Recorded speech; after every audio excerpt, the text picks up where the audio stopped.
Hello hipsters, Chris here from the podcast.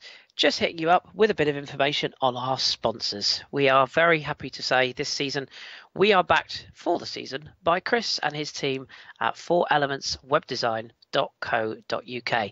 That's where you'll find them. You'll also find them on Twitter at 4elementsDES. What do 4Elements do? Well, if you're looking to build yourself the most hipsterish website possible, they are the guys for you. Branding, web design, marketing, video production, they're the four main elements, but they also look at so much more besides. Don't forget their tagline, beautiful websites, brands and strategic marketing solutions to take your business to the next level. Hit up Chris and his team, let them know that we sent you, and he might give you a little present. No promises, but what he will do is give you a fantastic website. So just a reminder, that is 4elementswebdesign.co.uk. And now, on with the show.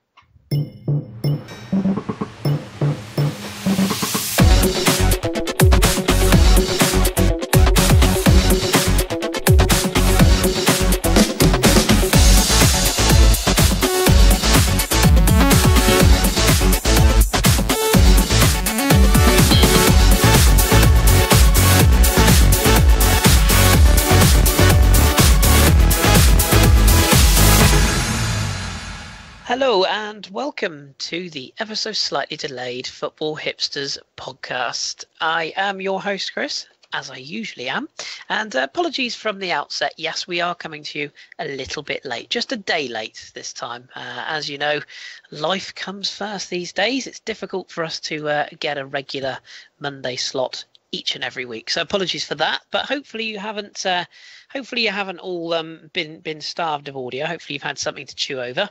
And now here's another little slice. So I'll introduce my panelists for this evening. First of all, it's the lady with the mostest. Good evening to Lana. Hello, Lana. Hey Chris, how are you doing? I'm all good, thank you. I'm all good. We will be coming back to you shortly. We're going to let you sort of listen to our English waffle, and then we've got some Europe with you in a moment. So enjoy. And we've also got the man on the buttons. It's Mr. Josh Dorr. Hello, Josh. Good evening, Chris. And it's just us at the moment, Josh. We're hoping for a Ross Bramble run-in, but we're not sure because the internet gremlins are eating him alive, and we're not sure whether he's going to be able to come on or not. So who knows? We might have Ross as well, but we're gonna crack on.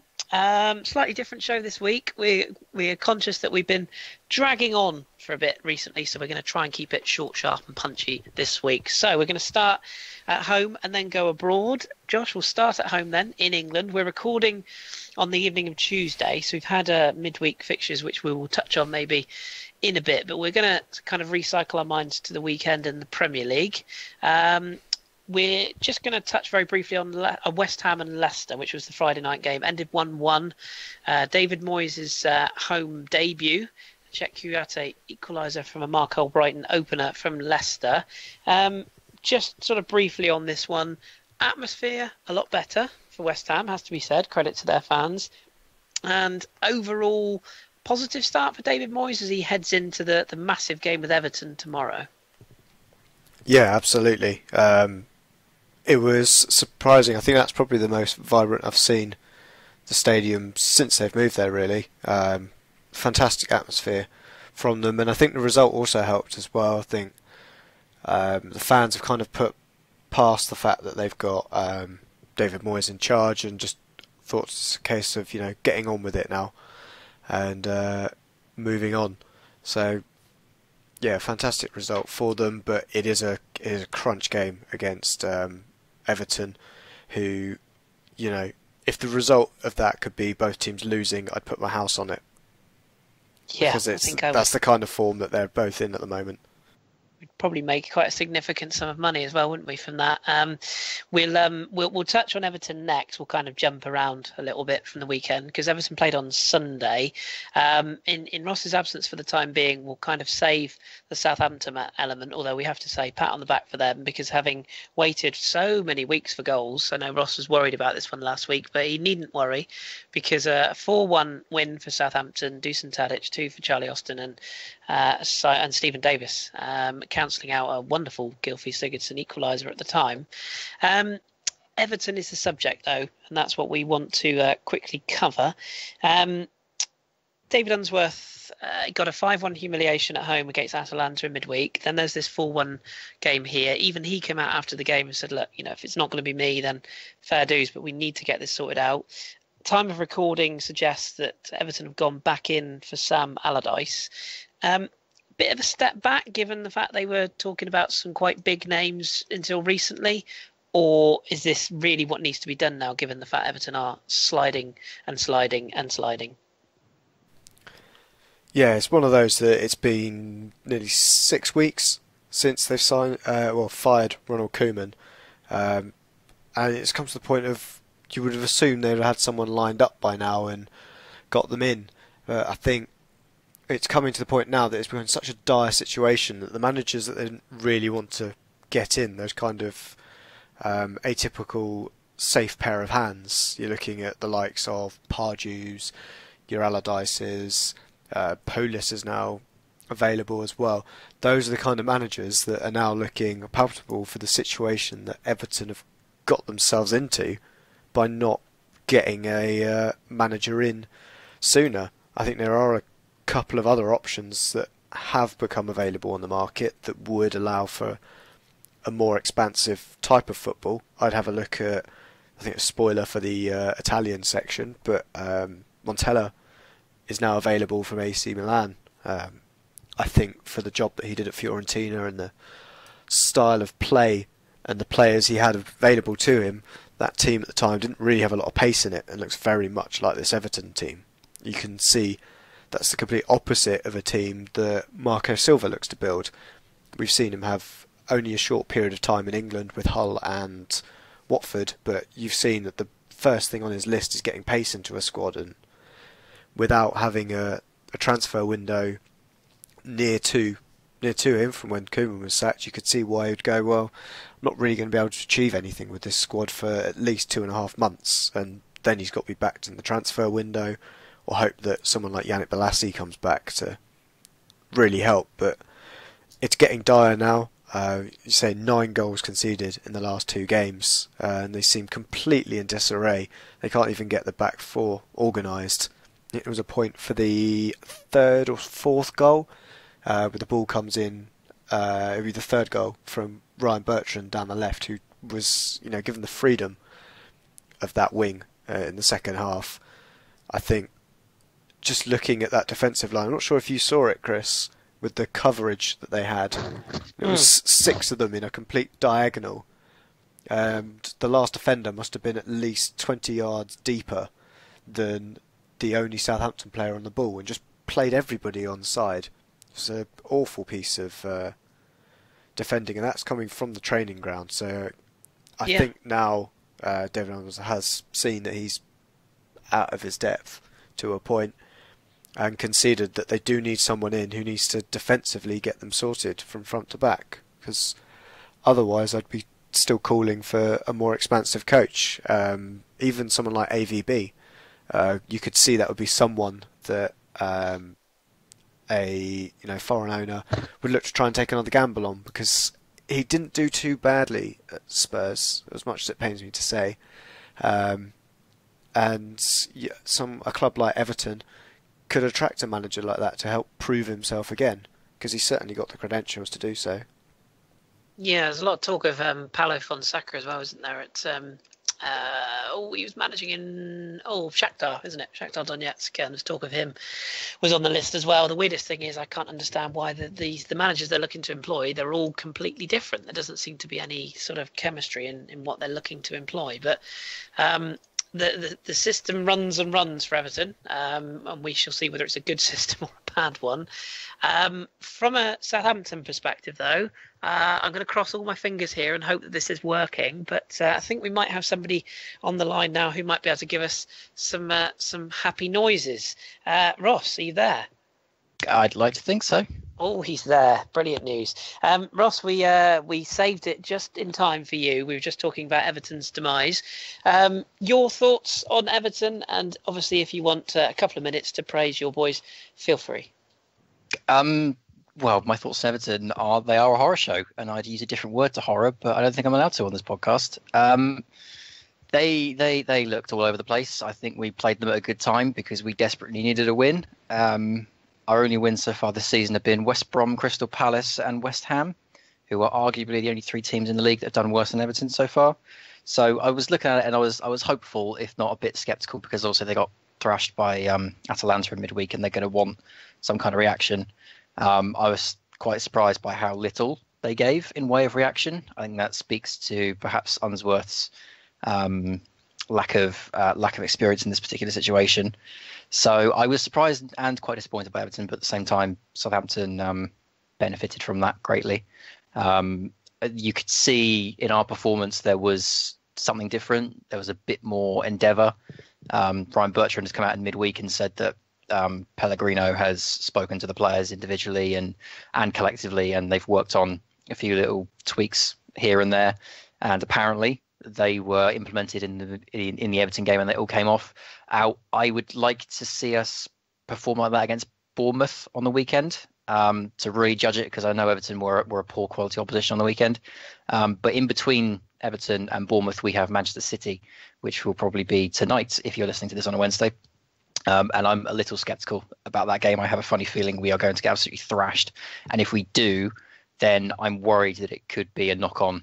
You know, we'll go into the Bournemouth game and we'll still be the Southampton side that turned up against Liverpool last week and the Southampton side that's been here all season so far. So I'm hopeful. I'm hopeful this can be the start of something, but at the same time, I'm a little bit pessimistic at the moment. I just want to see how we do against the Bournemouth before I start celebrating too much, because, like I say, Everton were clearly a very weak side on the weekend. Yeah, ever the pessimist, but well done to you, and I hope you enjoyed all four of those delicious things they call goals once again. So, excuse me, good results that for Saints, and as you say, midweek, tomorrow's game, a trip to City of Manchester, that could be a tough one. But I think everybody in the league is saying that, so I wouldn't take too much notice of that, Ross. A couple of other games to whiz through. We saw a 0-0 draw between Swansea and Bournemouth. Just quickly, Josh, pressure on... I was going to say Neil Clement then. He used to play for West Brom. I've forgotten the guy's name. Paul Clement. That's the one. Pressure on him, just briefly. I mean, he seems to think his job's secure. Would you be quite as cocksure if you were him? It's like the opposite issue of Everton, really.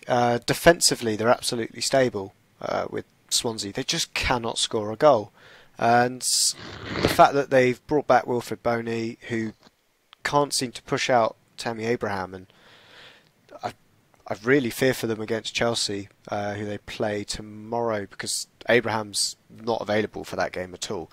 So you'd hope that Boney would offer them something, but they are really missing that kind of creativity that they had last season from Gylfi Sigurdsson.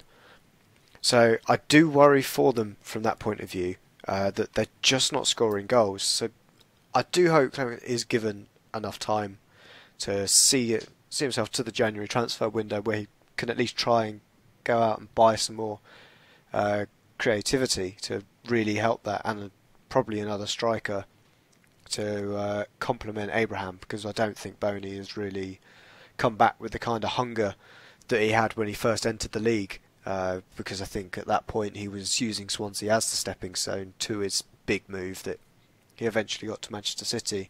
Now he's on the come down, and I think he knows that it's probably gone for him, that opportunity to move on if he plays well to, you know, another big club and get another opportunity. That being said, they did buy in Rocky Mensah, who I believe had an absolutely fabulous season in La Liga last season. He hasn't really seemed to have come in and hit the ground running. I think there was a lot of pressure put on Renato Sanchez as well to come in and perform, but he's really not that kind of player that will create chances for you out of nothing. He's more of a ball carrier, a bit like your Paul Pogba, not a out-and-out playmaker. But I think that's their biggest problem at the moment, is they cannot create. Because that Bournemouth and Swansea game, the two most shot-shy teams in the league, and yeah, you could see it was going to end 0-0 from when you just looked at the paper, really.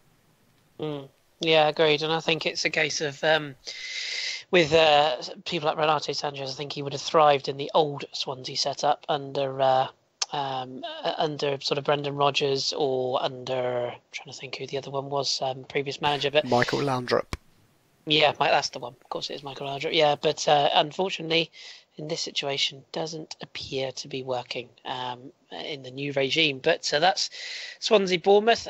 Newcastle were turned over 3-0 by Watford. Another goal for Will Hughes there, a Yedlin and goal and an Andre Gray goal. Fair to say Newcastle were taken apart and pretty much all over the shop, but they got back to getting points on the board tonight at time of recording with a 2-2 draw away at West Brom, having been 2-0 down. So obviously some fight still in the Rafa tank there. No news on the takeover.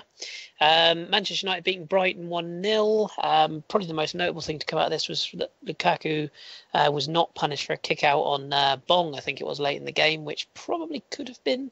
Also some dispute about whether the corner was a corner that led to Ashley Young's deflected winner.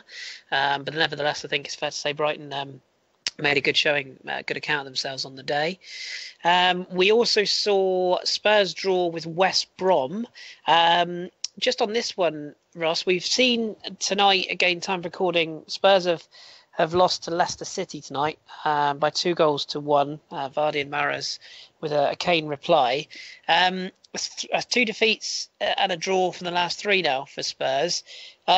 Wheels coming off a bit for Poch? Is it this kind of balancing the Champions League go about system kind of thing? You know, is it that kind of issue he's having, or is it more just the fact that he's come up against obviously an Arsenal team that was inspired, a Leicester team that's clearly been at it tonight, and a West Brom team that were looking just to consolidate as much as anything else?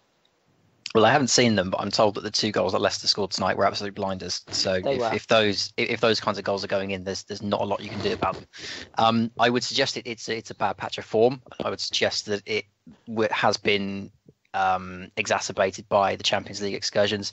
I mean, one of my favourite quotes in football is the Jack Cork quote on if you play for Pochettino, you have to have 2 hearts. And we normally think that Pochettino's teams run out of steam around the January-March kind of time.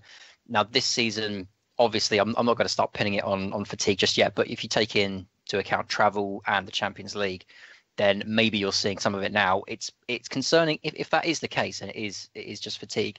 It's concerning that it's hitting now because obviously you've got the busy winter period coming up. So I know he's been speaking a lot this weekend about how the title race is done. I still think that's a little premature. I don't think Tottenham will be in and around the title race. Don't get me wrong, but I don't think it's been won and lost this weekend. They have time to turn it around. But if this is fatigue and if this is Champions League related, then you do kind of fear for them across a very busy winter period where there'll be a lot of teams, especially down the bottom, that will be absolutely festering to try and get points from them. Yeah, agreed. And I think one way to look at it definitely from the weekend is that wouldn't have been a game they would have expected to lose any points from. But credit to West Brom and particularly Rondon with his first goal in quite a while. And we also saw Palace beat Stoke by 2-1. Xherdan Shaqiri scoring an absolute cracker in that game, but it was to no avail as Loftus-Cheek and a last-minute winner for Roy Hodgson's men from Sacco getting the point. Surely Mark Hughes is under a little bit of pressure now as Stoke City go into their midweek game. I forget who they're playing. Who's Stoke playing tomorrow? They are at home to Liverpool, so it doesn't get any easier. And it is Liverpool-Chelsea that we'll have a quick visit to next as well. Josh, fair result in this one, 1-1 draw. Not really a sort of a barn burner of a game. Salah with an excellent opener, Willian with a fluke for the equaliser. I think it's fair to say it was a fluke. Certainly a cross, despite what he thinks. I thought it was anyway. But fair result given the circumstances for both sides. Not really a point I ideally would have wanted, but a point is what they got. Yeah, I watched this game with a Liverpool fan, much to my amusement, to be honest. When the Willian goal went in, he definitely meant it. He's Brazilian, Chris. Of course he meant to lob the keeper from there. Sorry, yeah. That allows him to be able to do something like that. But Liverpool were really just completely blunted by the tactics that Conte put out, really. Just they completely packed that midfield. I think Chelsea did look a little bit shaky at a couple of occasions, but Liverpool just couldn't find a way through. But yeah, Salah was absolutely sensational in that. I believe at time of recording he is the league's top goal scorer at the moment, which is surprising for a winger to be at that point. I believe Harry Kane and Aguero a goal behind each, or Kane could have taken top spot after his goal tonight. But anywho, I think Conte has played really well, and just the substitutions that he's made this season in general have been absolutely fantastic, really. The times when he's taking the likes of Fabregas off the bench, who's always coming up with a key assist or a goal when they need it, and Willian, who came on in the 83rd minute, really had more or less an instant impact, because 2 minutes later the ball was in the back of the net, courtesy of his boot. But yeah, I think as it's coming from it, it was one of those big heavyweight games where overall I think both managers would be happy with a point. Yeah, I think that's probably a fair comment, and I will stick with you for the last game I want to touch on, which is the West Brom game. So I know you've had a look into this one. Should say that Arsenal also did get the win at Burnley, despite a lot of people thinking they'd probably go there and lose because it would be very Arsenal-y. But last minute penalty from Alexis Sanchez after what was a foul on Aaron Ramsey, albeit made the most of. There's a lot of people in Yorkshire not very happy with that decision. Is it Yorkshire? I think it's classed Yorkshire, isn't it, Burnley? I better get that right. Midlands probably is better. Is it? Oh God, I'm getting all geographical. Anyway, for those up country of a Burnley persuasion, we're not happy. But the penalty was given, and Alexis won the game. But Josh, final game: Huddersfield 1, Manchester City 2. Your thoughts overall? Huddersfield in front, but goals from Aguero and a slightly fortuitous, deflected kind of winner from Raheem Sterling, who's come on leaps and bounds this season. Yeah, I was really impressed with Huddersfield. We saw these two teams come together last season in the FA Cup, and they played out a really good game, I thought personally. Huddersfield, David Wagner is a very astute tactician, and I think again he frustrated Manchester City in the first half especially. There was a little bit of fortune with the own goal that they got from the corner from Otamendi to put them 1-0 up at the beginning of the game. At the end of the first half. But I think in that second half, just something happened to Raheem Sterling. The guy is on absolute sensational run of form at the moment, and he was there. He had two successive shouts for a penalty. I think the second one was the one that was eventually given as a penalty, which Aguero coolly slotted away. And as you say, for the final goal, it was a case that City just went absolutely mad, and I think at one point only had one centre-back on the field while they were chasing a goal. And in the end, as you say, it was a little bit fortuitous, but Raheem Sterling was there. He got into the right position, which he's been showing constantly, I think, this season.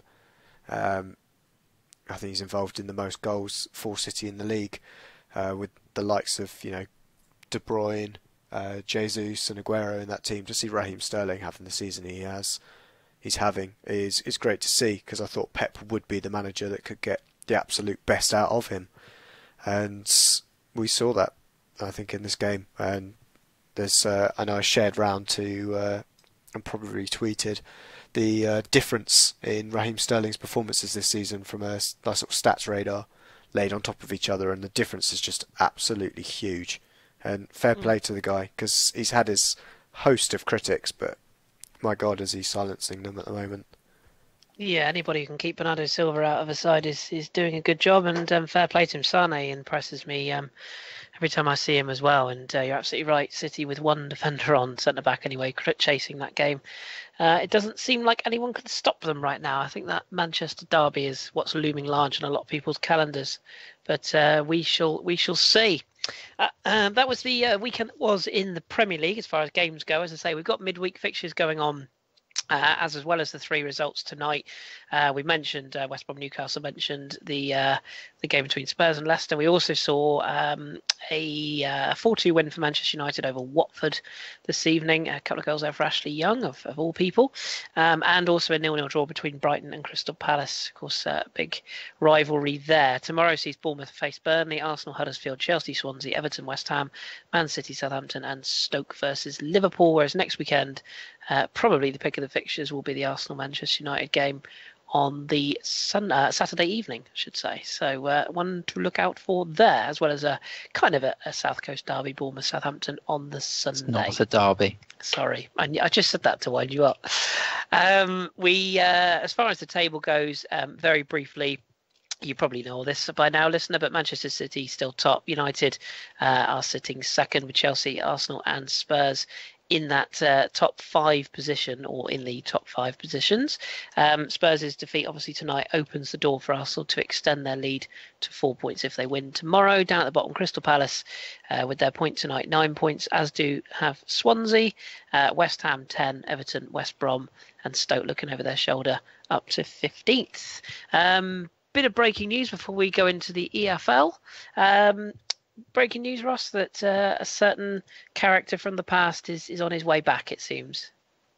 Yeah, it's been reported tonight that Alan Pardew has signed a deal with West Brom, which will run through to 2020. Not sure how many of those years he'll actually be able to see out, but nonetheless, Pardew is back. Kind of expected to see him turn up in the Championship, frankly, after the Palace job, but there you go. Back with West Brom. Well, there you go. Good news for West Brom, at least having a permanent manager as a little sponsor coming out the woodwork there. Apologies for that. Right, it's almost like you got an intro there, Josh, because we're going to go over to you now for a little bit of an EFL roundup, Leagues 1 and 2, and finishing up with the Championship. So what's been going on this week?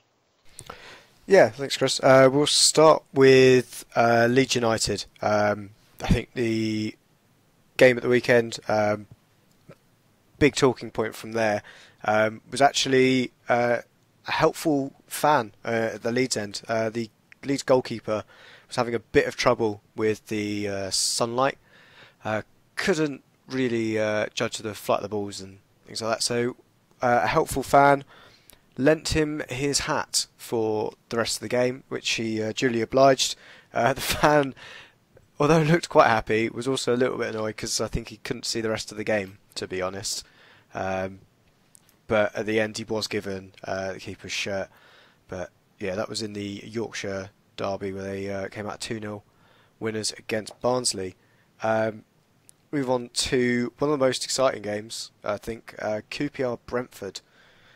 Brentford were cruising, they were 2-0 up, and then the board for added time goes up, and QPR decide to turn up at that point, and 2 goals in injury time gave them the shock draw in the end. I think that busted a lot of accumulators for a lot of people as well. And just go to the Norwich game as well in the Championship. I think a big thing it was a 1-1 draw with Preston. We saw the linesman go down injured, the 4th official come in, but the linesman was so injured and had to go and get treatment, they needed a 4th official to take over. And it's one of those cases of, always bring your boots to the ground because you'll never know when you're needed. And there was a licensed referee in the ground who was able to take over as 4th official. I don't believe he made any calls or changes to be fortuitous to Norwich, but they drew 1-1 in the end anyway, so I don't think it had an influence on the result. Wolves, one of the big performances of the weekend, hitting 5 past Bolton. Big shout out for Jota, the winger. He's showing he's a class above the Championship, really. Absolutely superb footballer, having a great season for them as well. I think the Wolves team in general, just having a cracking season. Quickly just down to League 1. Scunthorpe United got a 2-0 victory over Charlton. Big shout for the 2 absolutely stunning goals from Josh Morris. If anybody's got a chance to see these, absolutely cracking long-range strikes. One from a free kick and another one just from outside the area. They were scored a couple of minutes apart and were enough for all 3 points for them. And finally, we saw in League Two the first ever Gloucester derby, and the spoils were shared in that between Forest Green Rovers and Cheltenham Town, who got a 1-1 draw. Busy. I did enjoy that Leeds game, I must admit. There was another two very good performances from Alioski and is it Saiz, Roman Saiz, the other chap we were mentioning last week. So they turned up for me once again. Ross, anything catch your eye this weekend championship wise? I know you, like I, was watching that mad finish to the QPR game last night as well. I cashed out of a bet stupidly, thinking it was all done. Whoops. But yeah, anything else catch your eye, particularly championship wise last weekend? The major one that I looked at on the weekend was Hull versus Bristol City, because Hull City, as Joel will tell us when he's back on next, I don't want to say in free fall, because that kind of overstates the problems a little bit, but they are in an absolute mess, it has to be said. 3-2 home defeat to Bristol City. They seem to be awful at home at the moment, and I wonder if that's partly because the fans just want the board out, and there is a very antagonistic feel. As soon as something goes wrong, I wonder if that feeling kind of permeates around the ground and makes the players feel uncomfortable, because that's something I know that the Southampton players seem to be dealing with at the moment. You can just feel the mood change in the stands as soon as a goal goes in, and then it changes across the field. Hull were 2-0 up after 61 minutes with Campbell and Bowen scoring, and then as soon as Bristol City got the goal on 68 minutes, it just kind of changed. And there was just the feeling I get is there was just this feeling in the ground of, right, here we go again. There's a lot of fans that are unhappy with Slutsky, and it sounds like he's not preparing to walk, but is strongly considering it. It sounds like he wants his payout. He wants to be sacked so he can get his payout, but the board don't want to sack him because it's a multi-million-pound clause in his contract. So it's a very strange situation, because I do like Slutsky. I think he's a very nice guy, but for all the research he's done on the Championship, he said it himself, nothing that he'd read on the Championship or that he'd seen beforehand could prepare him for this division. And it just seems he's a little out of his depth, and it just seems every week there's just something else that goes wrong for him, whether it's throwing away a 2-goal lead, or whether it's as simple as strikers missing good chances, or the fans just turning on something small like a substitution. It just seems like there's a toxic feel all round at the moment at Hull, and they are flirting rather dangerously with relegation. I still think they should have enough, and they're still certainly scoring goals. I think they're one of the top goal scorers in the division, but the defence is just so leaky, it's unbelievable. So that was probably my highlight from the weekend. But as you say, I watched QPR versus Brentford, and I actually popped out of the room for the last few minutes and came back to find the score 2-2 and wondered what the hell had happened. So shout out to Queen's Park Rangers for out-championshiping the Championship this weekend. Yeah, Ian Holloway in good form after the game as well. Did you hear his post-match interview? I did, where he slammed the fans for leaving early. Yeah, yes, he properly went after, didn't he? If you stayed in the ground, that one's for you. If you didn't, well, I don't know what to say to you. Brilliant. Absolutely brilliant. Yes, good on Ollie. And it was a good weekend of championship games. We had two tonight, of course. Derby being Derby after a good win at the weekend, and then threw it away by losing at home to Ipswich tonight. Stam is still at Reading, which surprised me, if I'm honest, but they won 3-0 at home to Barnsley tonight. And then the next games we've got two biggies on Friday, actually. Cardiff, Norwich, and Leeds, Aston Villa, which I'm a bit torn here, Ross, because there's a couple of other large games on Friday night, and I'm very torn on which to watch. I think there's a certain game in Italy that I might have to keep a little look on. So I'm very torn, but Leeds Villa is tempting me. So I'll let you know if I endeavour to go into that one. Did you want to very sort of briefly mention that we had 9 goals between Sheffield United and Fulham after we finished recording last week? Yeah, that was a bit crazy, wasn't it? I wish I'd seen that game, because that sounds absolutely fantastic. I think Ryan Sessegnon got a hat-trick in it as well. Yes, the fullback that we all love here on this podcast. That's just one of the crazy results that you get in a championship season, and it's fantastic to see it between two very good teams. Fulham not in the best of form, so I'm a little surprised they managed to hang in as long as they did against the Sheffield United side that's in banging form. Was it Sheffield United or was it Sheffield Wednesday? Now I've said it, I'm doubting myself. It was Sheffield United. Yes. Yeah. It was United. Yeah. Okay. Mm. But yes, Ryan Sessegnon was absolutely the standout. I think a lot of people on social media started to pay attention to him as well because that was his 50th appearance. I think he's already got somewhere in around 10 goals. So I think people have started to catch the scent now. But yeah, he had an excellent game, and that was just a fantastic advert for the Championship.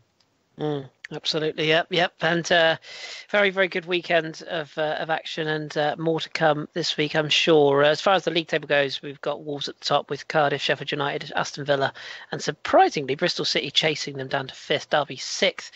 Down at the bottom, Bolton, Burton Albion, and Sunderland are in the bottom 3. We should say Sunderland did get a win under Chris Coleman this weekend, and away from home as well, 2-0 at Burton Albion, with Birmingham, Hull, and Millwall just in those places above them. So, good week ahead, and this is where Christmas time, this is where the Championship and EFL starts to get nuts in terms of fixtures. So we'll try and keep you across all the stories as they unfold.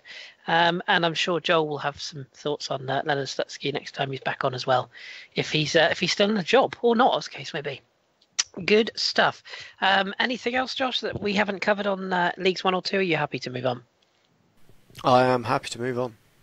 Splendid. Okay, no worries. You know where to get us at the FH Podcast if there's anything you want us to find out about, or if there's somebody or something you want to bring us to bring to our attention. Right, that's at home done then. So we're going to go off abroad next. And we're going to start, I think, with Joel's Spanish roundup because, quite frankly, why not? So Joel's obviously not with us tonight. So he has done his usual skill at sending me a little breakdown of the weekend's action. So Jordi Alba scored a late equaliser, and Lionel Messi had a goal controversially ruled out as Barcelona drew that big game we were talking about last weekend against Valencia at the Mestalla on Sunday night. Fullback's volley from a sublime pass from Messi past Neto as Valverde's side preserved their 4-point cushion at the top of La Liga. This coming after Real Madrid, of course, had beaten Malaga by 3-2 earlier on in that day, but more on that in a second. The opening goal was from Jose Gaya cross low from the left-hand side, and it was turned home by Rodrigo, who used to play for Bolton, I think I'm right in saying, back in the day. Yes, 1-0 and all was going well, but Jordi Alba struck with, I think it's in the last 10 minutes, to share the spoils. That controversial Messi goal, by the way, dropped by goalkeeper Neto behind him, clearly over the line. But of course, La Liga doesn't use goal line technology, so no goal was given. As far as Real Madrid, as we mentioned, Cristiano Ronaldo, he scored, missed a penalty, but put home the rebound 50 minutes from time to ensure a 3-2 win over Malaga. It was probably tighter than it should have been, but goals from Karim Benzema, who's, I would be fair to say, hasn't had the most stellar season in the world, if we're completely honest, but he put them in front. Roland equalised, Diego Roland. Casemiro with another goal for him. Castro equalised again before Ronaldo popped up with the winner. Atletico Madrid did something unthinkable. They scored more than one goal and they won a game. They scored 5 away at Levante. Robo with an own goal, 2 for Kevin Gamera and 2 for Antoine Griezmann, who's decided he fancies playing football once again. I can't help but think it's coincided with getting rid of that awful haircut that he used to have. He's now gone for a rather simple sort of bog brush type look, so that's good for him. Real Betis had earlier in the day had snatched a 2-2 draw with Girona with a Christian Tello last minute equaliser. A bit nuts this game actually. It was 1-1 in the 85th minute. Guardado had equalised for Betis after Portu had put Girona in front. Portu again put Girona 2-1 up in the 91st minute before Tello equalised in the 95th. So that was not what anyone expected. And in the Saturday lunchtime kickoff, Eibar moved away from the relegation zone with a 2-1 win over Alaves, which saw 8 players booked and 2 sent off. Wow. And Ever Banega, this game I actually saw on Sunday. Villarrael losing at home. I think it's their first defeat under their new coach, losing at home as well to Sevilla. Ever Banega with the winner from the penalty spots after Bakambu and Bakker had put Villarreal 2-0 up and cruising. Clement Lenglet, the French centre-half, got them back in the game. Vasquez then equalised just a minute later. Victor Ruiz was sent off for the foul, which led to the penalty, and Banega stepped up to slam home the winner. Monday saw Espanyol beat Getafe by 1-0. And in other results in the weekend, Alaves losing to Eibar 2-1. In fact, we mentioned that one, didn't we? Charles with the winning goal there. Celta Vigo also winning on Friday night, the Iago Aspas winner against Leganés. And finally, Deportivo La Coruña and Real Sociedad both getting 2-2 home draws against Athletic Bilbao and Las Palmas, respectively. All of that leaves Barcelona still at the top, 4 points clear of Valencia, their closest rivals, who are a further 4 points clear of Atletico, who are level on points with fourth place Real Madrid. Sevilla and Villarrael make up the top 6, with Deportivo Alaves bottom with only 6 points. Las Palmas only a point ahead of them, as are Malaga up to 18th, with Deportivo a small gap to 17th. They are 5 points clear, with rather surprisingly Bilbao still lurking down in 16th, despite turning their run of losses into 2 draws recently. So that's that from La Liga this week. Condensed roundup, obviously in Joel's absence, but hoping Joel will be back with us next week, so you can pop him into your queue of questions, if you will. And some very interesting breaking news from Spain this evening, which I don't know whether will be more prevalent by the time we know. But David Luiz is subject to a bid from Real Madrid. Interesting developments this evening. That really would be a turn up, wouldn't it? But we'll maybe get Joel's thoughts on that in the coming weeks. Also, stay tuned, because particularly if you're an Arsenal fan or a fan of English football, and you want to know a bit more about a certain gentleman who's been employed at Arsenal today, Josh, gentleman coming in not as a director of football, but as a director of football. I think that's fair to say, isn't it? Coming in at Arsenal. What's his name? He's coming in from Barcelona, isn't he? Oh, you've really pushed me onto this one, so I assume you can't say his name. It's Raul, for sure. There's no way I'm going any further with his surname. No, that's fine. Raul Sanili, I think is, or Saneli. Saneli, I think that's how you pronounce it. You say Sanili, I say Saneli. Let's call the whole thing off. Good times. Well, the good news is Joel has very kindly said that if he can find the time in the next week or 10 days, he's going to write a blog for the website on this gentleman, and just why a lot of Barcelona fans are quite cheesed off that he is departing for England. So it's obviously a good bit of business that for Arsenal. So there we go. Look out for that. On to Italy next, and I will bring Lana in a second, but I'm just going to run through the sort of the results element of it. Bologna with a 3-2 win over Verona last Monday when we were recording. That one finished in the end. Bologna won again on Saturday night, 3-0 over Sampdoria. I don't think anyone saw that coming. Chievo also beating Spal 2-1, and Verona winning away in Sassuolo. Sassuolo really are having an awful time of it at the moment. Inter Milan recording a 3-1 victory over Cagliari on Saturday night. 2 more goals for Mauro Icardi there. Delicious goal from Pavarotti if you haven't seen it, but it was all in vain, as the Nerazzurri claimed top spot going into the Sunday fixtures, where Genoa and Roma drew 1-1 in the early game. Daniele De Rossi sent off for slapping his opponent. Good old Daniele. Lapadula was the man who was slapped, and also the man who got up to take the penalty, which resulted in the 1-1 draw after El Shaarawy had put Roma in front. Milan drawing 0-0 with Torino, a result which saw Rino Gattuso take Montella's job. He was relieved of his duties on Monday. We'll talk to Lana about that in a second. And Udinese losing at home to Napoli, no disgrace there. Jorginho with the winner. Lazio and Fiorentina 1-1. Stefan de Vrij with an opener for Lazio before Babacar equalised the last minute penalty. Atalanta beat Benevento 1-0. Poor old Benevento, another defeat for them, 14 on the spin, new record. And finally, Juventus 3-0 victory over Crotone. Mandzukic, De Sciglio with a cracker, and Benatia with a 3-0 victory there. So, Lana, talk to me about Montella, first of all. Milan, where do they go from here? Gattuso seems to be there to the end of the season, but they are a club that is, well, a mess, would it be fair to say at the moment? Yeah, I mean, we all saw it coming. It was more of a when rather than if. And I think seeing Gattuso taking over was a big surprise for most of us, because we all assumed they would go for Ancelotti. So I assumed that he's either declined due to not wanting a short-term contract, or he was never asked. We all know they're going all in for Conte next summer. And their president just came out today and said there will be no signings in the winter transfer window, which I think it's fine due to the fact that they haven't managed to put together a team with this current crop of players. I doubt they're going to be able to do with another crop of signings. I think it's basically back to basics for this Milan team, and it will be interesting to see how he does. I haven't paid attention to how the youth team has done for Milan. I know that they got crushed by the Inter youth team a few weeks back. That's because I was seeing Inter fans gloating on my timeline about it.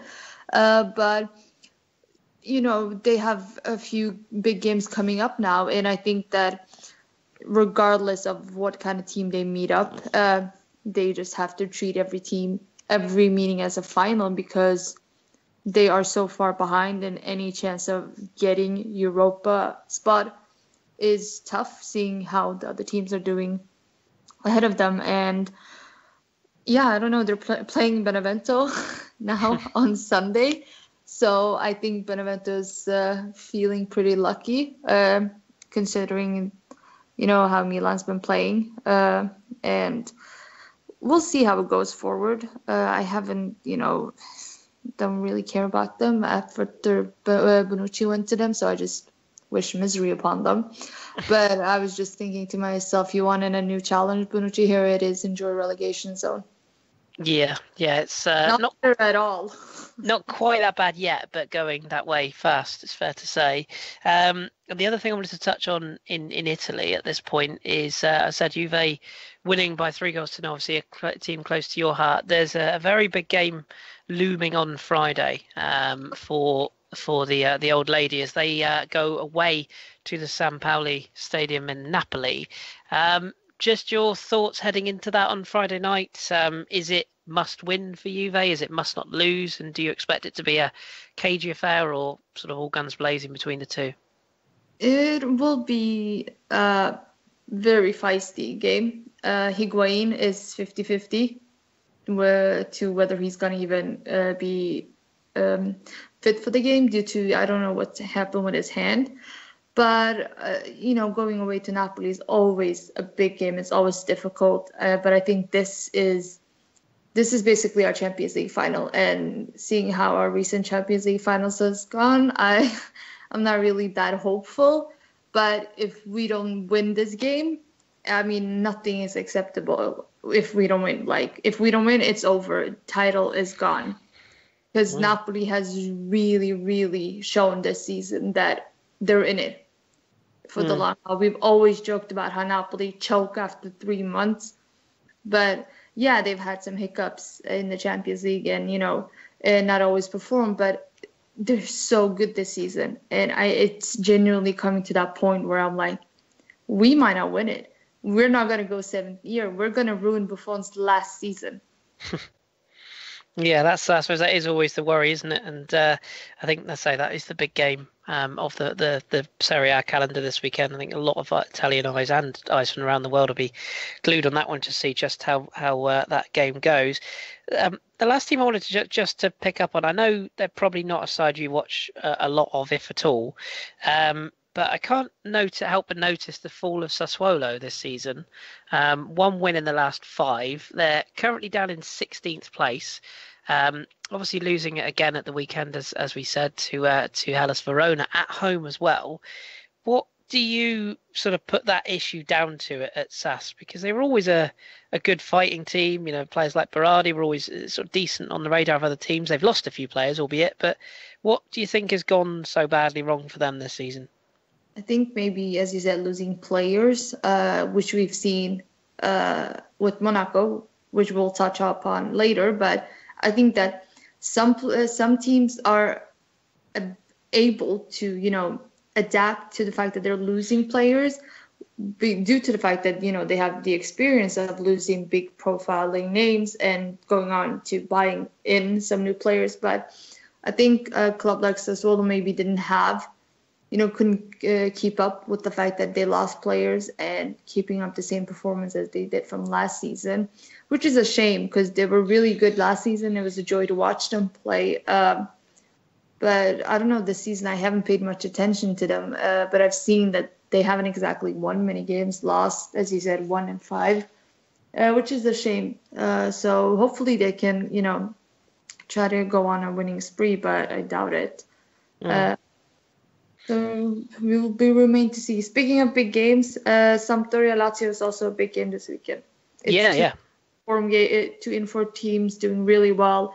Although Lazio, lost to Roma, but yeah, it's still a really good game coming up, so it's worth watching. It's worth taking in. Yeah. I must admit that skipped me before I'd noticed that one previously. So good shout. That. Yeah, absolutely. Okay. Everyone's looking forward to looking at that Napoli game, isn't it? Yeah, everyone's looking at that one as opposed to the other games that could be going on. But no, that will be one to take in. We should again touch on the table. Napoli are back to the top, 2 points clear of Inter, a further 2 points clear of Juventus, and then they're 3 clear of Roma in fourth, with Lazio, Milan, and Bologna down to 8th with Benevento. Let's be honest, they are gone. Still not a point registered this season. Hellas Verona, big win for them, closing the gap in 19th to Spal in 18th, joint points with Genoa 17th, and Sas just on the edge of things with Crotone and Udinese also looking over their shoulders. So yes, another good weekend in Italy, but we're going to come back to France next for another bit from you, Lana, and I want to get some thoughts from the other guys as well on 2 other subjects in France. So as with everything, as with the previous roundups, we'll just let you know the results from the weekend that was. We had 2 midweek games, which I should bring people's attention to. Amiens beat Lille 3-0 as we were recording last week, and then St Etienne drawing 2-2 with Strasbourg on the Friday. We saw Rennes claim a 2-1 victory over Nantes, the winner from 2 goals from Wabi Kazri there. Sunderland fans cursing. Caen beating Bordeaux, who did actually get back to winning ways tonight, Bordeaux, with a 3-0 win over St Etienne, but not a good result for Bordeaux at the weekend. Dijon cut the mustard over Toulouse, 3-1. Sorry, John, if you're listening. A 3-1 victory there. Metz losing again to Amiens, who as of time of recording, 7th in Liga, with another victory for them tonight. Amiens, they beat Dijon, time of recording, 2-1 with a winner from Cornet in the 50th minute. We also saw Montpellier beat Lille. We're coming back to that in a minute. 3-0. Casimir Ninga back on the score sheet there. Troyes beating Angers by 3-0. A Romain Thomas own goal, following up from Kaloui and Sohyun Jun with goals there. Lyon also winning 5-0 in Nice. We're coming back there in a second as well. And Marseille beating Guingamp by 1-0. Florian Thauvin with the winner. But we have to start with probably the big game of the weekend, certainly for people outside of France, watching figures-wise. Lana, a 2-1 victory for Paris Saint-Germain over Monaco. Fair to say, sort of talking about this on the French Football Weekly pod earlier on this evening, wasn't a classic, was it? And if Kylian Mbappe in particular had taken his chances, this could have been a lot bigger score than it was. It's fair to say there probably isn't a title race in France this season, but are you sort of slightly worried about where this season is going in terms of how far PSG are away and just how far that it appears Monaco are falling? Yeah, as you said, 2-1, it's a flattering scoreline for Monaco, who were so off pace, could barely keep up with the front attack of PSG.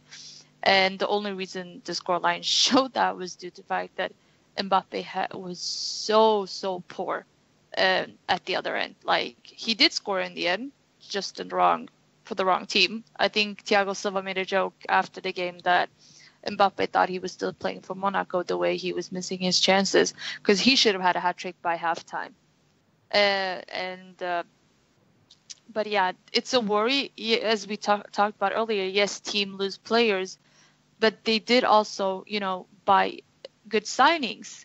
But I don't know what's wrong with Monaco this season. We really thought that, okay, they're going to keep up from last season, but they've been poor in the Champions League. They're out of the Champions League now, I believe, and not even in the Europa League, if I'm not mistaken. And in the league, Lyon are level on points with them right now and can go over them tomorrow if they don't win. And it's a really big worry because we were so happy to see them beating PSG to the title last season. And we really hope that they would continue this season, at least to try to keep up. But PSG are so far ahead that we're basically saying that, they're playing in their own league. No one cares. Monaco are really first if you don't count with PSG anyway. And it's a worry for the league in general. Yes, we're attracting more viewers this season due to the fact that Neymar signed, but it's looking down on the table. You sort of hoped that they would slip up, in the upcoming games. So, we could have a real title challenge on our hands. But the way Monaco played on Sunday, I think we even knew before, kickoff that it's game over. The title is theirs to lose. And I doubt they're going to slip up that badly that we can catch up on, I don't know how many points ahead there are, 10 points. So I guess we've all conceded that PSG is winning the title this season, and there's nothing we can do about it. No, money rules. I want to bring Ross into this one, and then, in fact, no, I'll bring Josh in on this one, and I'll bring Ross in on one of his favourite subjects in a minute. Josh, what do you, as a sort of not a non-French football watcher, but as somebody who maybe only drops in and out here and there or listens to us wang on each week, what's your thoughts on Project PSG? Do you think they've got what it takes to sort of win the Champions League, given their dominance in France and the performances you've seen so far in that competition this season? Yeah, they've certainly got enough attacking talent to really challenge for the Champions League. I just personally worry about that kind of midfield, that there is, they've got to try and get so many offensive players in there that you've got the likes of Verratti, who is obviously superb, but you've got someone a bit like Rabiot and Thiago Motta as well is in there, and seem to be a little bit, behind, at the tail end of their careers. And ideally, I think they just need another player in there, really, to strengthen that kind of area before I think they could really truly take on, the big teams in that competition. But otherwise, I can't see, it's not going to be through not scoring goals that they're not going to take the big prize, really. Mm.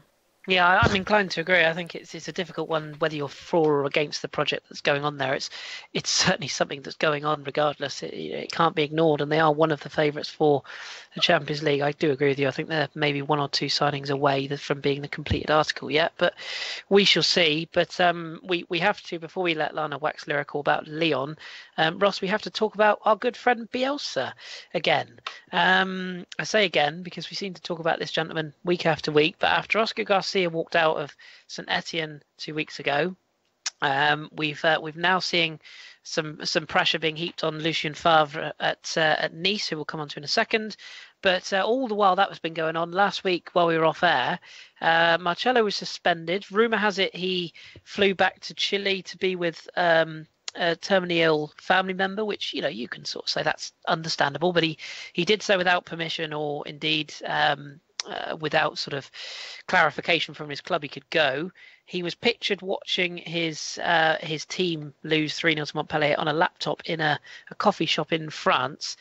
All the talk is he is going to be fired. They're just trying to work out how the hell they're going to pay him off. You kind of followed Lille loosely at the back end of last season, start of this. How's that going for you? And where do you see Lille going from here? Because they were French champions in the not too distant future or past previously, and now they are sitting in a relegation spot. I will probably carry on following Lille when Marcelo Bielsa goes, but I have not taken a single lick of interest since he's been there. I think he's the wrong fit. I have since the first day he was announced. I think that the position he had this time last year, where Patrick Collo was in there, the position he had was behind the scenes, and he was sort of the I don't want to say the middleman between the chairman and the manager, but he was certainly in the manager's ear. And it seemed like that was a position that suited him, and it seemed like a position that suited the club as well.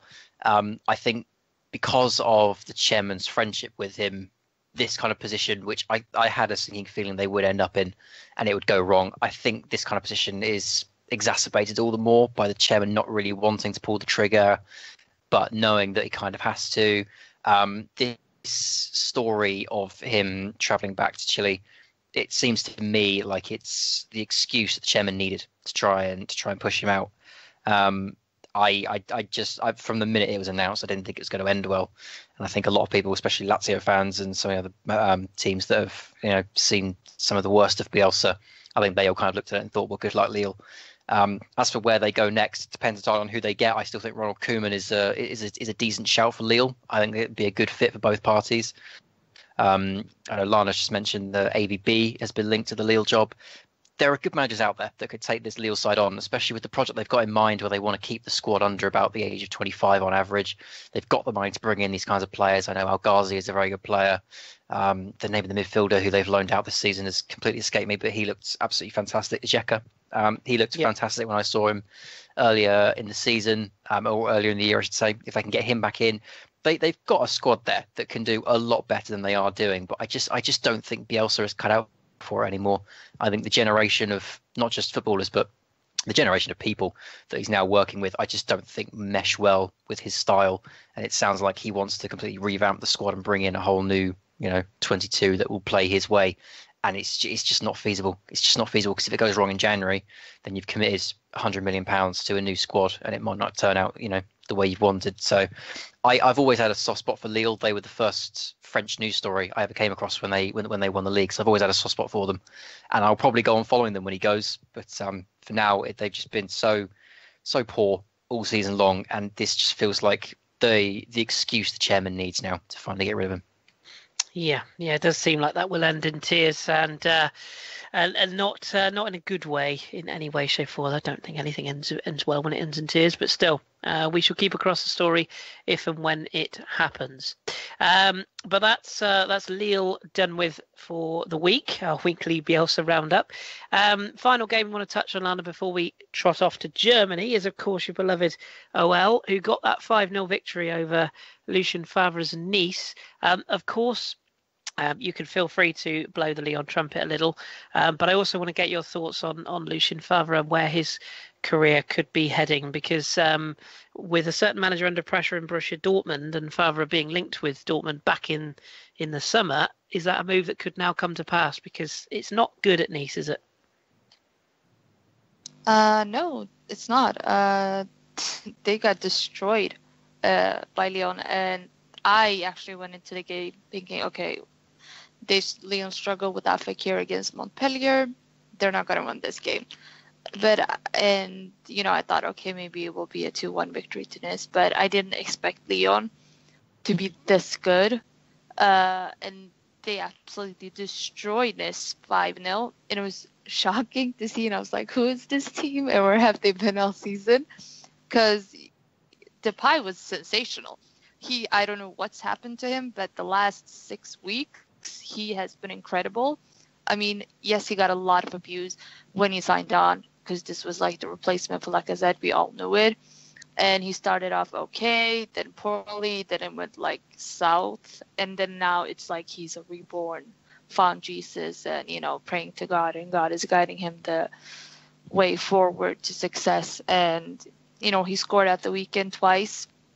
And I thought it was so good to see him step up, because, we've been worried in Fekir's absence, who is that leader figure to step up and, take the team going forward. Because, it's so easy to forget that these are all kids, and there's really no experienced player in terms of, age and leadership that we have, because they missed, Tolisso left, Lacazette left, Umtiti, even Jale to a certain point was more, vocal. Gonalo left as well. And it was just so nice to see him, rallying the troops and, cheering them on. And he was so mad when he was taken off. And Genesio says to him, we have a game in midweek. Don't worry, we need to take you off, because I think Fekir might still be uncertain for the game tomorrow. And in midfield as well, and Ndombele and Aouar just own that midfield. And again, they're only 18 and 19 years old. And I don't know if you saw the assist for the third goal from Aouar. It's such a good assist. You have to watch it. This is like his breakthrough season. This is our, Hipsters' choice of, the best young talent, and he just won the award as well, best young talent of the month, and Fekir won the best player of the month. So it was really nice to see them do well. They've scored 24 goals in their last 7 games and kept 7 clean sheets. I mean, does this sound like the Leon that I was cussing out at the beginning? Nope. No, it's a change, so yeah. I know. I mean, what is wrong? I don't want to jinx it because they're playing Lille tomorrow, who have like 3 wins all season. So I'm like thinking, could this be like, a burst in the bubble? I don't want to jinx it. So I'm like taking 1 game at a time, but I'm like super excited because now we're level on points with Monaco and we might actually take them over, Yeah, and you're absolutely right. There is midweek games that we, of course, don't know, where these results are going to go because they're played tomorrow. But Angers, Rennes, Guingamp, Montpellier, as you say, Lyon, Lille, Metz, Marseille, Nantes, Monaco, Toulouse, Nice, and PSG Troyes. That Toulouse-Nice game all of a sudden looks very, very big and important for Lucien Favre in terms of his future. If not, Tony Pulis is just waiting in the wings to take the Nice job. Can you imagine that baseball cap on the beach? Wow. Oh, for the love of God. That might be even worse than Bielsa sitting on that water cooler when he was coaching Marseille. Not going to end well. I can't imagine. Speaking of Nice being in bad form, Saint-Étienne only have 1 win in their last 8 or 9 games. They're really struggling as well. They got crushed by Bordeaux tonight. You guys have to check out the goal from Malcolm because it was really, awesome, really good. Isn't it? And the first from Mendy, to be fair, as well, was a cracker as well. But yes, that result was much needed for Bordeaux because that puts them back up to 9th in the table after they've been on a horrible run. PSG is still top, as we know, very clear of Lyon. I think it's 9 points now. It is 9 points Check now. 7th, by the way. That should be a surprise. Amiens, lowly Amiens, incredibly, are indeed 7th at time of recording. Monaco 3rd, Marseille 4th with Nantes and Cannes just outside and 5th and 6th. Metz, unfortunately, look doomed on 4 points at the bottom. Lille, 2nd bottom now, just 12 points. And Nice, just above them on 14, along with Angers. Strasbourg and Guingamp have 15 points respectively above them. So, yes, another tough week ahead for the French teams, and the standout fixture probably the weekend. I'm looking at Montpellier, Marseille, but also Cannes, Lyon, the 2 that sort of jump off the page at me from the weekend. Although I'd have to say, the Nice-Metz game suddenly has quite a big look to it, as does Lille-Toulouse. So some decent looking games to watch this coming week in Ligue 1. Right, okay, let's move on then and round up our European journey with a bit of German action. It's going to be quite heavy on a certain game, this, but let's transition over. So, Bundesliga from the weekend, the notable results before we sort of chew over one particular fixture, that being a derby. We saw Hanover and Stuttgart draw 1-1 on Friday night. That was a probably decent point for Stuttgart. Kuma Asano on loan from Arsenal, putting them in front with Füllkrug's penalty equalising for Hanover.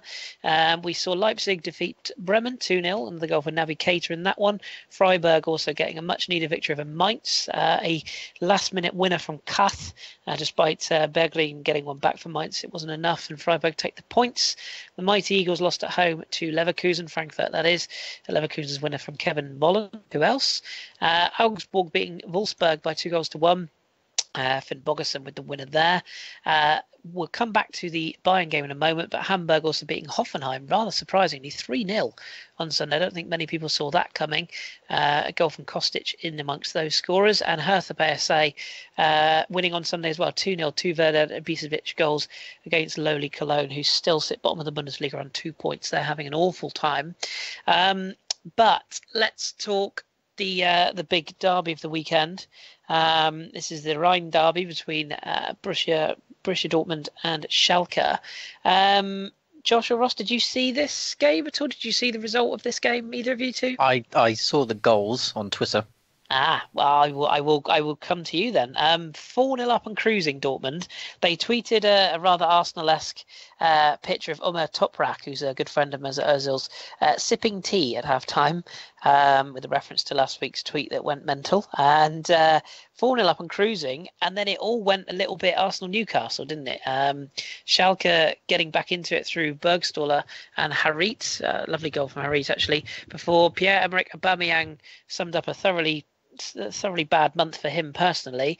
Mario Götze also limping off with an injury before Daniel Caligiuri and Naldo in the 94th minute, having already had a goal ruled out for offside, secured a 4-4 result. So your thoughts, Ross, having seen the goals and Peter Bosz at Dortmund? I mean, he's a dead man walking, isn't he? Surely it's a matter of time rather than results. Yeah, I mean, I follow a couple of people on Twitter that watch German football far more than I do, and of course I speak to Drew, who obviously covered Germany for us last season. Dortmund is his team, and if I were to pick a team from Germany, Dortmund would be mine as well. I've always had a bit of a soft spot for them, and it's a real bizarre situation because when I first got into, but when I first started to take notice of German football, Dortmund always seemed one of the more stable hands from when I started watching, and ever since Klopp left, it's all felt a bit like not that they've lost their identity, but they've certainly lost a little bit of magic. And I think that's just the kind of guy that Klopp is. It just brings that energy to his sides. And I don't think either of the managers that have been there since he's moved on to Liverpool have really captured that same feeling that he had. And obviously they've tried to change things, and they've now got to deal with a Bayern Munich side that are buying up the talent within the league and really taking a stranglehold on the division, as Dortmund did the few seasons prior. But this Bosz experiment, I just don't think it's as much as it looked nice on paper, because I saw Ajax a few times last season. They were a really lovely side to watch. As much as it was nice on paper, especially with some of the youth players they were bringing through, in practice it just feels like he's out of his depth at the moment. It feels like it's a job that's too big for him, which is a strange thing to be saying given that he was manager of Ajax last season. But there just seems to be something off. I wonder if it's the big personalities not taking him seriously. I wonder if it's just the size of the club, the size of the stadium, that sort of thing that's taken him by surprise. I don't know from the outside, but certainly from what I've read and from what I've heard, it's not a one-off. It's been coming for a while, and there's a lot of shock that he's still in the job, not just after that result, but going into that result. I don't know how much longer he can last. I'm not sure if the Bundesliga has hit its winter break yet, if it's got a few more, but I would be surprised if they restart after the winter break, especially with some of the managers that are starting to leave their clubs and are starting to become available. I'd be a little surprised if he's still there come January. Yeah, big game against Leverkusen coming up at the weekend, which is probably the standout fixture of the next round of games in the Bundesliga. Looking ahead, I suppose the other one would be Bayern Munich against Hanover. We did have a question actually from Pete Kennelly, and Lana, I'm going to throw this at you. Thank you, Pete. So an obvious one is Dortmund. What's going on? Is it just a bigger stumble or more serious? Is it just Bosz? But the bit I want to ask you, because Ross has kind of covered that, he says, is Pierre-Emerick Aubameyang now more of a hindrance than a help? You obviously saw him firsthand at St Etienne.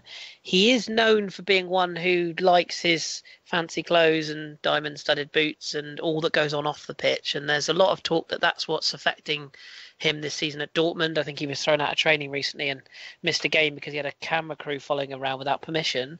Can you see a potential Ligue 1 return for Aubameyang, or maybe a trip to China, because it doesn't seem to be ending well, and does seem to be a bit of a hindrance at Dortmund, doesn't he, at the moment? Yeah, for us that's followed him since his early days, we all know he has attitude issues. That's been commonly known to, I think, most people who have followed him closely his whole career, even at Milan. I remember reading that he had such a poor attitude that it was just impossible to work with him sometimes, and his ego came in to play. And I think it's getting more known now in Germany than it might have been, made public awareness in Italy or in France. So I don't know if I can't see any French teams picking him up. I don't know, maybe due to the wages, if he will be expensive. I read that he has told his agent to find him a new club in January. So, he could be on his way to maybe Spain. I just don't see him coming back to League One. PSG don't need him.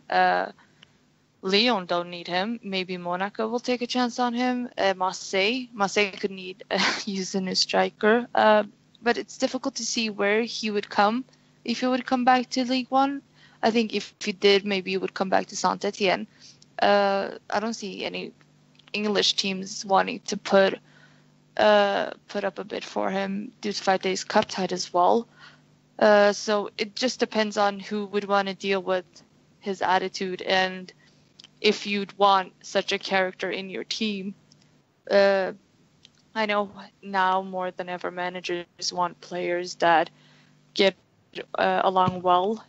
We've seen this case with Franz and Deschamps, how he tends to leave out players with big egos and arrogance, because that could be disruptive to the squad harmony. And I don't think many would want to take that gamble on him. He's a great player, obviously, but do you want to take that chance?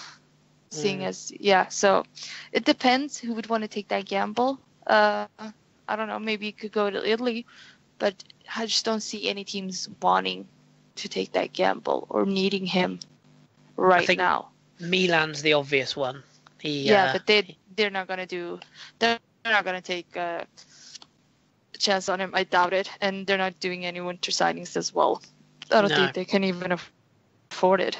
I suppose the only other obvious one for me, as you said, in England, maybe would be Liverpool, who don't really have a number 9, and Klopp worked with him at Dortmund, and obviously with Firmino not being a central striker, maybe there's something in that, but we shall see. He'll probably end up at Chelsea or someone horrible like that, so we shall. He doesn't strike me as a Conte type of player. Nor me, but then there's some weird things happening around January. And I could see Conte going for Llorente, which he was furious that he lost out on, then going for Aubameyang. I just think that it depends what kind of manager would go for it. I think Aubameyang's a sort of striker that could probably potch up in China as well. I think he's that sort of striker that would maybe embrace that idea as well, like Modeste did, of course, last summer. We shall see. But the other result I wanted to quickly pick up on is, of course, Bayern Munich. It's the one that we missed out. They lost away to Borussia Mönchengladbach. So I just wanted to give a little doff of the cap to John, who I'm sure is listening to this at some point. But yes, a very good result that for Borussia Mönchengladbach. A result that catapults them up to 4th place and 24 points level with Schalke, who are also kind of joint 4th, 3rd, whichever you want to look at it. And Leipzig are now 2nd, only 3 points behind Bayern Munich with that defeat for Bayern's team, Torgan Hazard and Ginter, former Dortmund man, of course, getting the results. So good result that for the Gladbach boys. We said obviously in the table that's the top 4 with Borussia Dortmund now 5th, Leverkusen 6th, Hoffenheim 7th, down at the bottom Cologne looking doomed every week goes by. Another 4th defeat on the spin now, 2 points. Werder Bremen 8 points, single figures still for Bremen, only 1 win all season in 17th. Freiburg, much needed win for them, lifts them into the relegation playoff spot. Hamburg's much needed win as well lifts them a further 3 points up table. So it's getting close in Germany, and as we say, the game probably to look out for is going to be Leverkusen Dortmund 2:30 on Saturday. As I say, unless you fancy something a bit different, maybe Wolfsburg Gladbach on the Sunday, or the Friday game is Freiburg Hamburg, but we all know that nobody's watching that because they're all watching the Italian game. Hoffenheim Leipzig actually also the one to have a look out for. So there we go. Right, that is that as far as our European roundup goes. Just one bit of any other business I wanted to touch on before we take a couple of final questions, and that is Justin Kluivert, who's of course the son of the legendary Patrick Kluivert, grabbing a hat-trick for Ajax in their 5-1 demolition job of Roda JC at the weekend. So there's probably a name you might be hearing a bit more of in the future. 9 starts for him. And that's his first 3 goals. So good luck to Justin Kluivert. Wanted to give him a bit of a shout out in that one as well. Right. Okay. Let's take some final questions. And we had that question from Pete Kennelly, but we also had 2 others. One from our very own Josh, which I'm going to let him ask Ross because I think it'll be an interesting answer. So we'll try and go through this one. You can all answer this one. Keep it brief, but it's a good one from our friend Pat. He says, if you could manage any club, who would it be? Could be as realistic or unrealistic as you want. I would pick Grimsby Town because Grimsby manager Ormsby just has a nice sound to it. So taking away the clubs you support, because that's obvious. Josh, who would you manage and why? So let's Can go be home really or abroad. Let's go really hipster. Okay. Boca Juniors. I'd go there just for that derby as well. Yeah. So you got some incredible youth players that come through from there. Pavon is one at the moment. You also have a favourite player of mine at the moment, Barrios as well. Got some huge ex-legends, Raquelme. You've got Tevez. Martin Palermo and his 3 missed penalties. Absolutely. I'm going to go with Boca. Oh, of course, Maradona as well. Oh yeah. We could always that guy. What did he ever do? Yeah. That's. What did he achieve? So you've got that. I reckon I'd go with Boca. I'd manage them. I also quite fancy going to Argentina at some point. So yeah. Fair enough. Well, you can have Boca. Ross, would you have anybody specific and any reason as to why you might have said team? I'd have Portsmouth because I'd be a terrible manager. Oh, I see what you've done here. I'd take them down. No, if I was a half-decent manager, my ideal club would be somewhere you could build a long-term project and become part of the fabric of that club. So I would go for someone like the MK Dons myself. Okay, interesting. Lana, who would you have? I think the answer is very obvious. You can't have Lyon because you support them. I support Juventus. Oh, okay. You've double backed on me. Okay, so if it wasn't one of the teams you supported, okay, I would probably take France youth team. Ah, clever, thinking outside the box. Okay. Exactly. Yeah, is that allowed? I mean. Yeah, I think you can. Yeah, I think you can do that. I mean, we didn't stipulate what league, so I think you can. have that. Yeah, because I'm cheating the system because they all have to go through me before they go up. But then again, I think I would be fired for sexual harassment. So, I would be an excellent manager. I just think I should manage the ladies. I think that would be also sexual harassment charges there as well. I think I just stick to FIFA. Yeah, there's the downside to the charges levied could be an issue. I don't know whether that I'd need an assistant to handcuff me to him so I could not do inappropriate things. But I would make an excellent manager for France. Just so we put it out there, and I hope the French Football Federation is listening to this podcast. Fair enough. Well, there's a wide stretch of answers there. I don't know. I don't think I can beat or add to that, really, to be honest with you, Pat. Lorient was the obvious one because they're a bit hipster and a bit nuanced and whatnot, but obviously I kind of support them, so I can't have them. I suppose I could manage Plymouth Argyle, couldn't I? Just to be go different. For Lyon. Well, yeah, that's the obvious answer, I guess. I try to think of something a bit more hip, like Josh has gone, but it's difficult. Amiens. No, not hip enough for me. Put it this way: wherever I manage, they'd need to have a night kit because I'm not very keen on other brands. So Bordeaux has really nice kits, though. Yeah, but I actually own the Bordeaux away shirt, but it's a story for a rainy day. Or you can go for Benevento. No, I'd like to win a game here and there, maybe. Maybe I'd manage Parma and take them back through the leagues. That'd be quite fun. Yeah. Anyway, that's a good question, and thank you for it. Now, Josh, you have a question for the panel, but I want you to give it to Ross. Is it a misconception that young English managers are blocked from top jobs by foreign managers when clubs are going for, quote, safe pair of hands? You look at the likes of Allardyce, Pardew, Hodgson and Moyes all getting jobs. What's your thoughts on that, Ross? Because I'm with Josh here. I think it's a bit of a myth that's been created by those who want to peddle that myth. No, I would agree. I think that there is a slew of young English managers that are either ignored or at this point have missed their peak and could have been picked up earlier and haven't been. I think a guy like Gary Rowett when he left Birmingham. You look at guys like Chris Wilder, who's doing such a good job at Sheffield United. Paul Hurst has still yet to really break out, but the work he's done at Shrewsbury Town is absolutely staggering. He'll be the other one that gets mooted in a couple of months' time when a top job comes up in the Championship, and then it will spiral on from there, but he won't get the Premier League job. And it is partly because we are investing in foreign managers now, but it is also because when you hit a mid-season blip and you think, oh God, we're in a relegation fight, so many of these teams just immediately revert to type and go for one of these 5 managers that you've just listed off there that they just see as a safe pair of hands. And I think that's a very dangerous mentality to get into.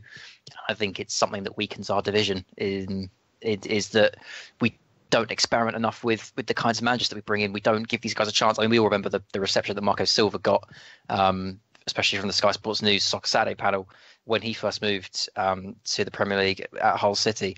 And yet he's now one of the most popular managers in the division. So I think there needs to be more risks taken. I don't just mean foreign risks. I do mean English risks as well, because there's plenty of young English managers in the lower leagues that deserve a shot. But it's just a case of giving them the opportunity. The one I think that really deserves some credit at the moment, and for the life of me I can't think of his name, which is a real problem because I think he's fantastic. It's the guy that's managing Östersunds in Sweden. Oh, Graham Potter. Got them. That's the fella. He's just managed to get them out of the group stage in Europe, hasn't he? Which is absolutely staggering considering where they were when he first walked in and the kind of budget he's been dealing with.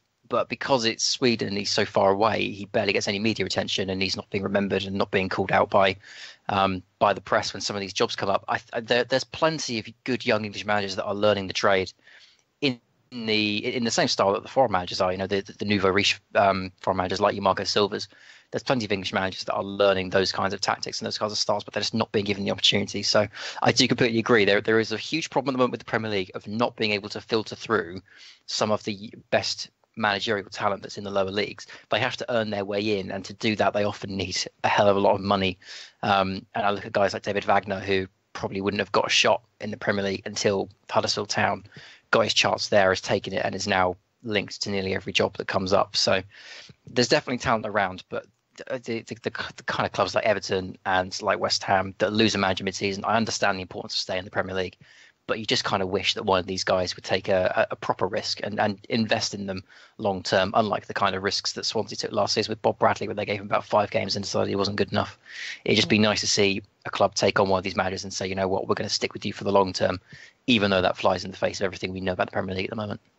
Yeah, I think you make some excellent points, Aaron. It's a very good question, that Josh, because it's one that comes up constantly, time and time again. So, I think that's a really good point to make. What's the point you're making? Bundesliga had 5 under 40s. And, coaches, of course, yes. Nagelsmann, the chap who's got the Italian name, Tedesco, is it? At Schalke, that's the one. Thank you. There are a few others dotted around. So, Yeah, I think it's definitely one of those popular myths stoked by the fires of those who feel the need to peddle them, shall we say. Right, okay. I think that will do it for this week. I think we've covered only a few questions this week, which is great. Say thank you again for that question. That's very, very good. And you and I... and Jimmy and Pat, we're trying to sort out a time, aren't we, to do some MLS chat. We're not sure when yet, but you're going to be part of that, I think, aren't you? That's the plan. I am. Sorry, my social life is currently getting in the way of everything. Well, that's all right. We can work around you, I'm sure. Myself and Pat and Jimmy are trying to work out a time that works. But for those of you listening that are MLS fans, you'll be aware that the 2 final playoff games before the MLS Cup final is set in stone, are happening tomorrow, I think it is, actually, or early hours of tomorrow night / the next morning. So by this time next week, we will know who they are. So stay tuned for when we're able to stick a podcast out. If we can make it work before MLS Cup final, we will. If we can't, then we'll do it when we know who's won it, and we'll look back at the season. So stay tuned for that. Right, we will leave it there then, as usual. If you've got any questions or anything you want to ask us, or anything you want to tell us, or anything you want to point fingers at and laugh at us for, anything you like, then ping us a message at the FH Podcast. Do check out our website. where you can have a look at all of our previous episodes. There's lots of different format podcasts there, a few blogs from the old days as well. The Football Hipsters podcast.co.uk for that. Don't forget, we are going through a bit of a rebrand soon, so you'll see some images changing and all sorts, but we haven't got there just yet. And as usual, check out our sponsors, Four Elements and The Crew. You heard them at the start of the show.